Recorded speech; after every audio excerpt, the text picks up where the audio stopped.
আচলতে ভাৰতবৰ্ষৰ যিজন বৰ্তমান প্ৰধানমন্ত্ৰী নৰেন্দ্ৰ মোদী বোলাজন তেওঁ চাহ বিক্ৰী কৰি চাহ আৱেগ লৈ তেওঁ আমাৰ প্ৰধানমন্ত্ৰী হ'ল। এতিয়া কেনিয়াৰ পৰা তেওঁ চাহ তেওঁ আদানী মাদানী ফাদানী এনেকুৱা টাইপ কেইটামান কোম্পানীৰ যোগেদি চাহপাত আনিছে অসম চাহটো শেষ কৰিবলৈ।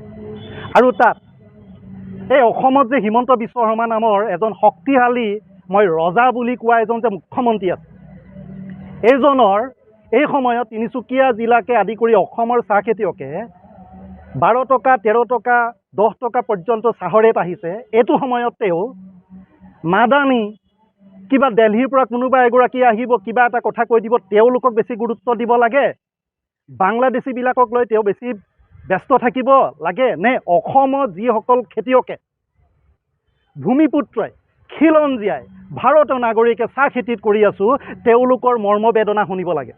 গতিকে এই সময়ত ভাৰতবৰ্ষৰ প্ৰধানমন্ত্ৰী আৰু লগতে অসমৰ যি বহুবল্কী ডক্টৰেট, অসমত আগতে ডক্টৰেট ডিগ্ৰীধাৰী মানুহ এজন CM হোৱা নাছিল চাগে, আমি ইমান নাজানো অতীত, কিন্তু এটা কথা জানো এই বৰ্তমানৰ যিজন মুখ্যমন্ত্ৰী তেওঁ এইকেইদিন আমাৰ এই উজনি অসমত ঘূৰি ফুৰিছে 26 চনৰ কাৰণে। 26 চনৰ উজনি অসমৰ মূল ইছ্যু কি? অকল ইয়াৰ পৰা আমি বহিৰাগত মানুহক খেদাম সেইটো অকল ইছ্যু নেকি? যে ইয়াত যিখিনি মানুহে লালিত পালিত হৈ আছোঁ চাহ খেতিৰ দ্বাৰা যোগেদি, এই মানুহখিনি তিলকৈ যে মৰিব ধৰিছোঁ। আজি 3-4 বছৰ যে আমি অৰুণাচলৰ পাত অসমত অবৈধ বুলি কৈ আছোঁ, অসমৰ ভাৰতবৰ্ষলৈ কেনিয়া চাহপাত আহি যে আমাৰ ভাৰতবৰ্ষকে আদি কৰি অসমত প্ৰডাকশ্যন হোৱা চাহ খেতিয়ক যে মৰিব লৈছোঁ, এই কথাটো তেওঁ কি দেখা নাই নে শুনা নাই? যদি দেখা নাই তেতিয়াহ'লে চকুৰ ৰেটিনাতে অপাৰেশ্যন কৰক। আৰু তেওঁ শুনা নাই নেকি নে এই কাণত কপা ভৰাই থৈছে তিনিচুকীয়ালৈ আহোঁতে? বাকী থাকিল আমাৰ এই পবিত্ৰ মাৰ্ঘেৰিটা বোলা এজন মানুহ সাংসদ নেকি? এই মানুহজনে উজনি অসমৰ কথাবোৰ কওঁতে তেওঁ অলপ সংস্কৃতিৰ বেপাৰী আছিলে, গতিকে তেওঁ দেখোন খুব ধুনীয়াকৈ মিঠাকৈ অসমীয়া ভাষাটো কয়। এইটো সময়ত তেওঁ কেন্দ্ৰীয় মন্ত্ৰী, কি কাম আছে তেওঁৰ? অকল কাজিয়া লগাবলৈ নেকি? বাকী থাকিল তিনিচুকীয়া জিলাৰ 5টা বিধানসভা সমষ্টি, বাকী থাকিল অসমত যে দল সংগঠনবিলাক এইটো সময়ত কি নিমাত, অখিল গগৈ গৌৰৱ গগৈ লুৰিণজ্যোতি নিমাত। অসম বিধানসভাত এই সময়ত কিবা এটা কথা হৈছেনে অসম চাহক লৈ? মৃণাল শইকীয়া ডাঙৰীয়া সিদিনাখন তেওঁক এই কথাখিনি বাহিৰলৈ আনিছে, ধন্যবাদ। কিন্তু মৃণাল শইকীয়া ডাঙৰীয়াক আমি অনুৰোধ কৰিছোঁ, এই অনুষ্ঠানটো তেখেতৰ দেউতাকে জন্ম দিয়া অনুষ্ঠান, তেওঁ নিজেও এজন চাহ খেতিয়ক। বিধানসভাৰ মজিয়াত এই কথাটো তেওঁ প্ৰথম উত্থাপন কৰক, উত্থাপন কৰি যেনেকৈ নহওক অসমত ভাৰতত চাহ প্ৰডাকশ্যন হয়, ইয়াত এভেইলেবল চাহ প্ৰডাকশ্যন কৰাৰ পিছত বাহিৰৰ বস্তু আমি কিয় আনিব লগা হৈছে? মোৰ ঘৰত ধুনীয়া ঘৈণী এজনী আছে, তাৰপিছত লোকৰ ঘৈণীজনী মই কিয় চকু দিম? মোৰ চৰিত্ৰ বেয়া। সেই চৰিত্ৰ বেয়া হিমন্ত আৰু বিশ্ব আমাৰ এই হেৰিৰ নেকি প্ৰধানমন্ত্ৰী বোলাজনৰ? গতিকে এই কথাটো তেওঁলোকে বুজি পাওক। 26 চনত কিন্তু উজনি অসমত চাহ খেতিয়কসকলৰ যি সমস্যা ই হ'ব মূল ইছ্যু। ইয়াত আদানী কিবা কিবি এই মাদানী ফাদানী এইবিলাকৰ কথা কৈ থাকি লাভ নাই। অসমৰ মানুহ চাহ খেতিয়ক যিসকলে কৰি আছোঁ, আমি বাংলাদেশী নহয়, আমি ইয়াৰ থলুৱা ভূমিপুত্ৰ খিলঞ্জীয়া, আমি ৰখাল মাটিত চাহ খেতি কৰি আছোঁ, আমি কোনো অবৈধ মাটিত চাহ খেতি কৰি থকা নাই, চৰ চাপৰিত আমি খেতি কৰি থকা নাই। গতিকে হিমন্ত বিশ্ব শৰ্মা ডাঙৰীয়াই এই উজনি অসমত 33টা বিধানসভাৰ সমষ্টি চাপত লৈ তেওঁ চৰকাৰ চলি আছে। কিন্তু আনুগত দিনত ইয়াত আমাৰ বিজেপিৰ বহু কৰ্মী ইয়াতে বহি আছে, তেওঁলোক বিজেপি কৰ্মী হ'ব পাৰে, কিন্তু তেওঁলোকক 5 কেজি চাউল আৰু এই অৰুণোদয় আঁচনিয়ে আয়ুয়ে ঘৰ এটা খোৱা নাই। তেওঁলোকক খুৱাইছে চাহ গছৰ এই পাতৰ যোগেদি। চাহ খেতি যদি ইয়াত জীয়াই থাকিব লাগে, যেনেকৈ অৰুণাচলৰ চাহপাত অসমৰ নামত বিক্ৰী কৰি থকাটো অবৈধ, ঠিক তেনেকুৱাকৈ অসমতে পৰ্যাপ্ত পৰিমাণে চাহে ভাৰতবৰ্ষত যিমান ডাঙৰ বজাৰ অসম চাহে ভৰি যায়। গতিকে কেনিয়াৰ চাহটো আমাক আনি মৰাৰ মোৰ উদ্দেশ্যটো কি? উদ্দেশ্যটো এটাই নেকি যে অসমত যিসকলে আমি চাহ খেতি কৰি আছোঁ, আমি যিহেতু ৰখাল মাটি আমি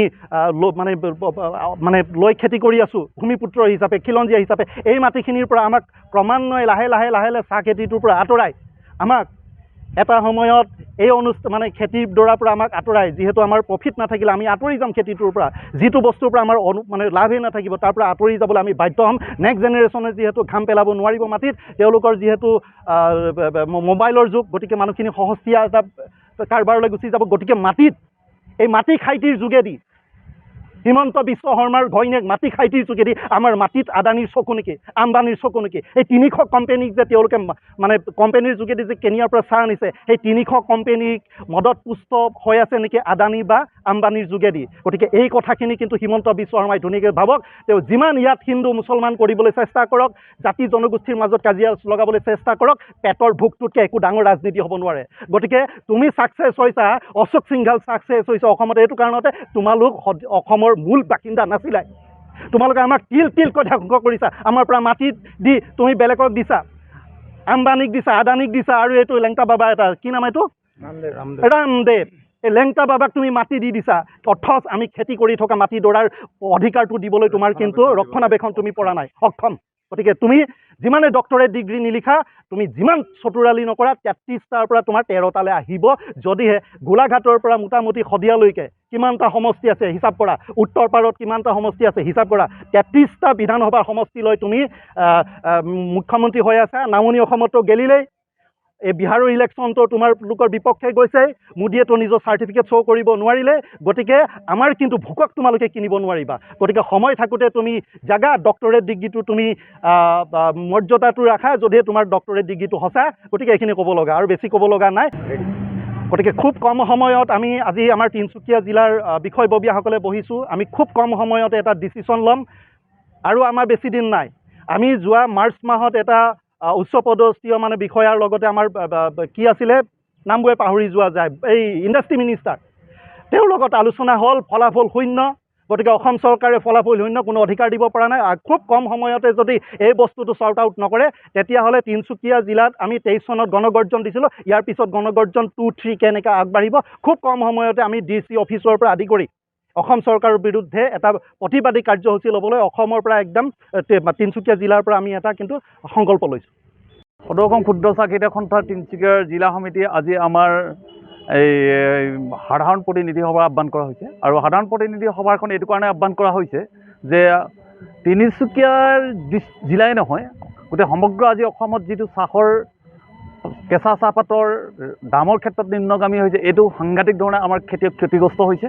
আৰু এতিয়া এই গোটেই ব্যৱস্থাটোৰ লগত আমি চাহ খেতিটোৰ লগত জড়িতভাৱে ক্ষুদ্ৰ খেতিয়কসকলে উৎপাদন কৰা চাহ যি ধৰণে আমি প্ৰাপ্য পাব লাগিছিলে, সেই ধৰণে প্ৰাপ্যৰ পৰা আমি বঞ্চিত হৈছোঁ। ইয়াত চৰকাৰৰ গাফিলতি নে ক্ষুদ্ৰ এই বটলিপ ফেক্টৰীসকলৰ গাফিলতিত কি ব্যৱস্থাত আমি ৰেট পোৱা নাই, এইটো কিন্তু আমাৰ চিন্তনীয় বিষয় হৈছে। এতিয়া কথাটো হ'ল কি, আজি পাতৰ ৰেট আপোনাৰ 13 টকা বা 14 টকাৰ বটলিপ ফেক্টৰীয়ে পাত ল'বলৈ বিচাৰি আছে। ইয়াৰ ভিতৰত 13 টকাত যদি 14 টকা আমি পাতৰ ৰেট পাওঁ, আমাৰ উৎপাদনৰ খৰচ যদি 24 টকা 35 পইচা হয়, তেতিয়া আমি কেনেকৈ ধৰণে জীয়াই থাকিম? এইকাৰণে আমি চৰকাৰক আহ্বান জনাই আছোঁ, জিলা প্ৰশাসনক আহ্বান জনাই আছিলোঁ যে এটা নিৰ্দিষ্ট ৰেট আমাৰ ইয়াত দিয়াৰ ব্যৱস্থা কৰক। তিনিচুকীয়া জিলাত ক্ষুদ্ৰ চাহ খেতিয়কসকলক নিৰ্দিষ্ট এটা ৰেট দি পানি তেওঁলোকে আমাৰ জীয়াই থকা ব্যৱস্থাটো চিন্তা কৰিবৰ কাৰণে আমি চৰকাৰক আৰু জিলা প্ৰশাসনক আহ্বান জনাইছোঁ।